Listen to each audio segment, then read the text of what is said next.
Kanzi nhasi ndarara zvakanaka, hapana chiri kutambudza panyama yangu. Ziso chete. Izvo ndozvavandiudzawo izvozvo. Ndazvo zvatakunyepera. Makore mangani vachiona zvidhoma. Makore mangani vachishotswa nenyoka everyday. Unzwani nguva. Ndokura makore mangani. Anzikana gumire makore. Haleluya. Amen. Haleluya. Amen. Avasati vavashurukuru. Asi pana padaida kuona kuti zvidhoma zvavo zvinopinda here mharaunda. Tinotenda izvi. Nyoka dzavari kuona dzinopinda here pano. Tinotenda izvi. Ava handingatomboti ngavaende vadzoke.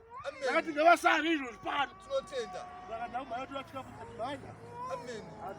Kana mwana unondotaura newe ndikati Tinotenda izvi. Amen. Saka ndafara. Mafara.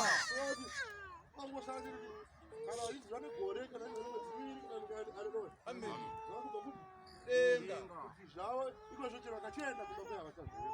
Amen. Amai mukataura kuti maiona chii nechii. Saka zvinokudetsai.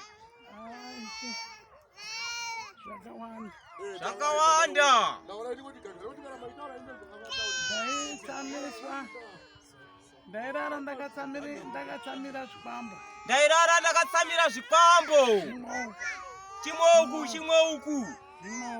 Chimwe uku. ndakaberekeswa nyoka Ndakaberekeswa nyoka.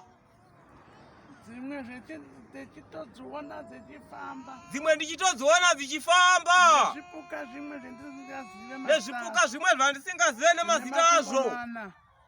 zvine makumbo mairi Zvine makumbo mana, zvine makumbo maviri. siyana Zvakangosiyana siyana ishe. maitozviona zvikushandisa here zvaitopinda mamuri. zvaitouya zvakatowanda ishe Zvakawanda ishe. Kuti muzive kuti zvakushandisa maizviona here.